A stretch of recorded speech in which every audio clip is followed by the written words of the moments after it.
menjatuhkan pidana kepada terdakwa tersebut. Oleh karena itu dengan pidana mati. Kan sebelumnya jaksa menuntut Ferdy Sambo dengan tuntutan pidana seumur hidup, Bang. Iya. Ya. Sekarang kok hakim memutuskan di atas dari tuntutan jaksa, pidana mati. Nah, secara hukum nih, Bang, apakah memang bisa hal itu terjadi, Bang, gitu, Bang? Memang hakim tidak terikat terhadap tuntutan. Ya. Hakim mendasarkan pada dakwaan. Dikatakan harus didasarkan pada surat dakwaan dan segala sesuatu yang terbukti dalam pemeriksaan di sidang. Jadi mendasarkan pada dakwaan dan bukti yang dihadirkan ke sidang. Yang disampaikan majelis hakim tidak ada alasan yang meringankan gitu ya. Alasannya memberatkan semua gitu.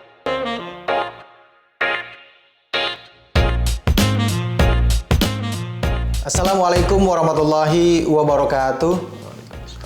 Kembali lagi di YouTube channel Halo Pengacara. Apa kabarnya sahabat Halo Pengacara? Semoga baik-baik saja ya. Dan pada kesempatan kali ini kembali Halo Pengacara akan memberikan informasi sekaligus ulasan hukum terkait dengan isu-isu yang sedang viral di masyarakat yang menjadi perbincangan hangat di media massa maupun di media sosial.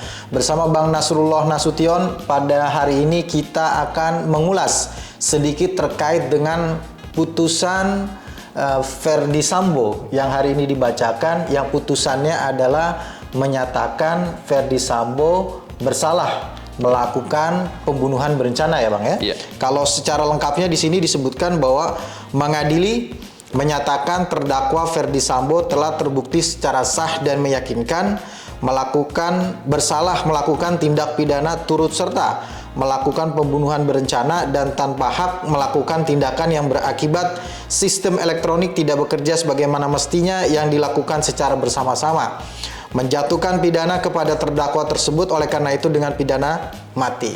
Nah, sebelum kita melanjutkan pembahasan atau ulasan terkait dengan isu hukum ini, jangan lupa kepada sahabat Halo Pengacara untuk subscribe YouTube channel Halo Pengacara dan jangan lupa nyalakan loncengnya ya.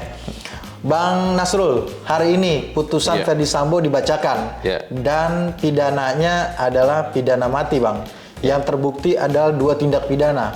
Tindak pidana turut serta dalam melakukan tindak pidana pembunuhan berencana dan satu lagi tindak pidana yang di sini disebutkan melakukan tanpa hak melakukan tindakan yang berakibat sistem elektronik tidak bekerja sebagaimana mestinya yang dilakukan secara bersama-sama. Atau orang secara santer itu menyebutnya dengan obstruction of justice gitu ya. Nah, ini Bang yang menariknya adalah mungkin ini juga pertanyaan yang disampaikan oleh masyarakat nih sahabat Halo Pengacara yang mungkin awam tentang hukum nih Bang ya. Kan sebelumnya jaksa menuntut Ferdy Sambo dengan tuntutan pidana seumur hidup, Bang. Ya. Sekarang kok hakim memutuskan di atas dari tuntutan jaksa, pidana mati.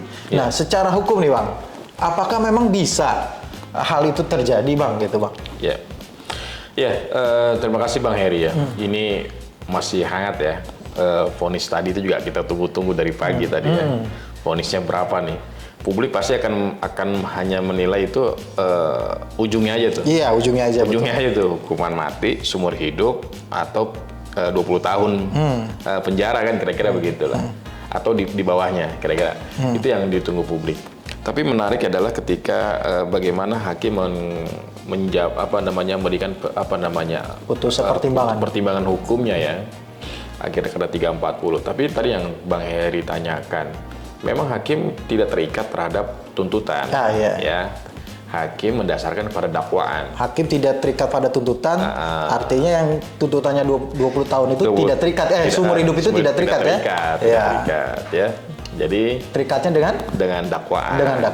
Di mana dakwaan itu menjelaskan pasal-pasal yang didakwa. Nah, ada ketentuan hukumnya, Bang? Terkait ada ketentuannya dasarnya, Bang. Di pasal 182 ayat 4 KUHP ya. Gitu kan. Dikatakan harus didasarkan pada surat dakwaan dan segala sesuatu yang terbukti dalam pemeriksaan di sidang. Jadi mendasarkan pada dakwaan dan bukti yang dihadirkan ke sidang.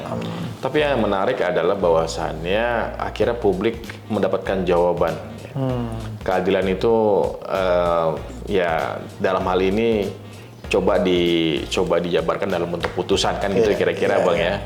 Artinya ada korban, terus ada tindakan pidana dan ada vonis yang akan dijalankan oleh para pelakunya, kira-kira begitu. Nah, ini yang mungkin menarik adalah bahwasannya bagaimana publik ikut hadir dalam putusan hari ini nih, memantau, menilai, bahkan nanti kan akan ada reaksi beragam ya terkait dengan putusan ini. Yang menarik adalah bagaimana hakim menemukan fakta-fakta dalam persidangan dan mengaitkan dengan surat dakwaan sehingga ditemukan sebuah kesimpulan terbukti. Nah, ini yang menarik, Bang.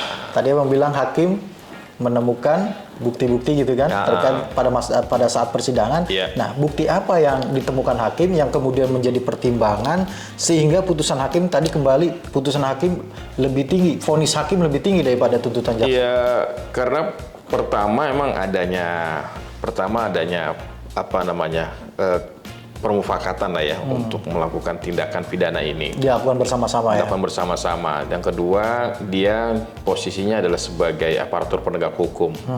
Ya, yang bahkan kalau kita baca dari tadi yang disampaikan majelis hakim, tidak ada alasan yang meringankan gitu ya. Alasannya memberatkan semua gitu ya. Artinya apa? Mencoreng nama Polri, baik di nasional maupun internasional. Terus juga melibatkan banyak kepolisian ya, aparatur kepolisian dalam perkara ini, mengorbankan lah bahasanya seperti itu. Terus skenario berbohong itu? Iya, masuk di pertimbangan. Termasuk juga dia kan tidak mengakui ya, tidak mengakui bahwasannya dia tidak merintahkan untuk menembak. Dia hanya bilang perintah untuk beresin lah. Bahasa beresin itu tanda bias atau entah apa yang harus dilakukan, kira-kira seperti itu. Walaupun itu dibantah oleh Richard ya, bahwasannya bukan itu bahasanya, tapi tembak, masalah begitu. Ya, itu yang kita lihat sih dari vonis yang hari ini. Ya, kita akan tunggu reaksi dari kedua belah pihak nih, ya kan, apakah jaksa akan mengajukan banding gitu ya, atau terdakwa. Kalau terdakwa kayaknya pasti ya. Pasti. Ya, karena putusannya kan lebih tinggi gitu. Lebih tinggi. Iya. Banding dalam waktu berapa lama, Bang? Banding kalau dalam waktu 7 hari ya. 7 hari ya. Dia harus sudah menyampaikan sikapnya gitu, pernyataan sikapnya. Iya. Artinya memang putusan ini sebenarnya belum ingkrah kalau nanti ada upaya hukum ya, Bang? Iya, belum ingkrah sih, masih ya, ada. tentunya pasti ada upaya hukum lah, nggak mungkin. Umumnya sih nggak mungkin terdakwa dihukum pidana mati tidak melakukan upaya hukum. Iya, gitu betul, ya. Pak. Pasti ada upaya hukum, artinya putusan Pengadilan Negeri Jakarta Selatan ini belum berkekuatan hukum tetap. Belum inkrah kalau bahasa hukumnya gitu ya. Sehingga kita masih menunggu proses hukum selanjutnya, diantaranya nanti ada banding. Ya, nanti mungkin setelah banding juga ada kasasi ya, Bang. Ada PK juga gitu ya, Bang. Jadi waktunya masih panjang. Ya, nanti kita tentunya akan tetap terus update perkembangan dari hasil putusan dari Verdi Sambo pada hari ini gitu tentunya, Bang ya. Ya. Terima kasih, mungkin cukup sekian untuk sementara ini, Bang Nasul. Terima kasih waktunya. Terima kasih juga sahabat Halo Pengacara yang telah menyaksikan video ini sampai dengan selesai. Jangan lupa terus dukung Halo Pengacara dengan memberikan like, comment, dan juga subscribe YouTube channel Halo Pengacara. Dan jangan lupa nyalakan lonceng agar tidak ketinggalan update-update dari ulasan hukum Halo Pengacara terkait dengan isu-isu yang sedang viral di masyarakat. Terima kasih sekali lagi. Salam Halo Pengacara. Assalamualaikum warahmatullahi wabarakatuh. Waalaikumsalam.